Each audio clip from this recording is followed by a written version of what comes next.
अस्सलाम वालेकुम मेरी यूट्यूब की फैमिली। आज हम बना रहे हैं झींगे का सालन, झींगा करी।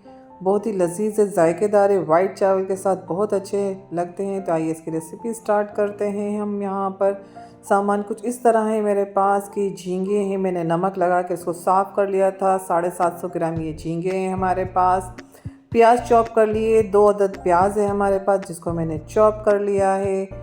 और ये 2 अदद प्याज है हमारी। और आलू ऑप्शनल है, आप डालना चाहें तो डाल दीजिए। 1 टीस्पून ज़ीरा है, 20 से 22 हरी मिर्च है हमारे पास। और लहसुन भी 22 से 25 कली पूरी बंच एक है ये लहसुन का है जिसको छील लिया है। पिसे हुए धाने 1 टीस्पून है। हल्दी 1 टीस्पून से थोड़ी सी कम है हमारे पास। और नमक आप अपने टेस्ट के हिसाब से लेंगे। और 1 टमाटर, और ये पूरी गट्ठी मोटी वाली गट्ठी पूरी धनिए की है हमारे पास। 3/4 कप तेल है हमारे पास। तो यहाँ पर ये सामान है हमारे पास। तो आइए हम जल्दी जल्दी से स्टार्ट करते हैं। बहुत आसान तरीका है।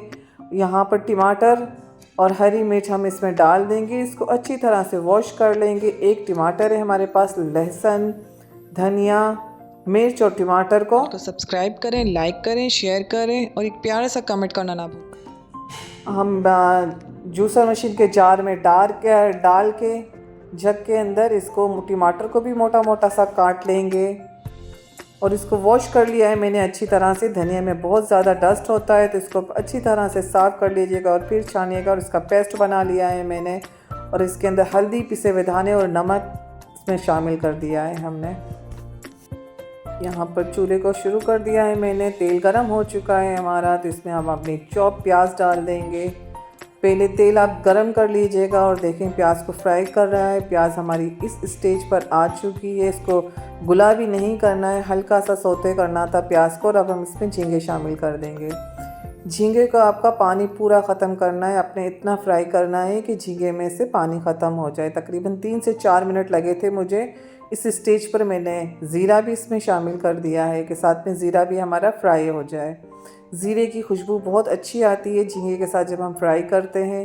तो अब तकरीबन इसमें पानी ख़त्म हो चुका है झींगे का। अब इसमें मैंने आलू शामिल कर दिए हैं। झींगे का पानी आपने पूरा ख़त्म करना है वरना झींगे के सालन में स्मेल रह जाएगी।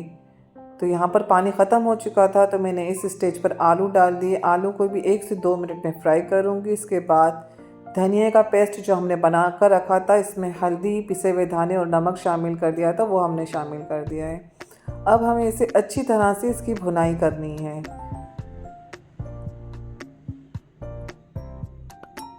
जी, तो यहाँ पर लगभग 5 से 6 मिनट मुझे हो चुके थे भुनते हुए। हमें मज़ीद इसकी भुनाई करनी है क्योंकि भुनाई करने के दरमियान ही हमारे झींगा पूरा डन होगा। यहाँ पर 7 से 8 मिनट हो चुके हैं हमारे झींगे को भुनाई करते हुए। अब यहाँ पर हमारे तकरीबन पानी हमारा जल चुका था झींगे का। और पानी अब इसमें जितनी ग्रेवी आपको रखनी है उस हिसाब से आप पानी डालेंगे। मैंने इसमें आधा गिलास पानी का शामिल किया था। और अब उबाल आ चुका है तो मैं इस स्टेज पर मैंने थोड़ा सा पानी और शामिल कर दिया क्योंकि आलू मेरे बड़े बड़े मैंने काटे थे, आप बारीक भी काट सकते हैं। तो आलू भी गलने हैं तो इस हिसाब से मैंने पानी डाल दिया है। अब इसको मैं कवर कर दूंगी जब तक हमारे आलू थोड़े से नरम हो जाएं।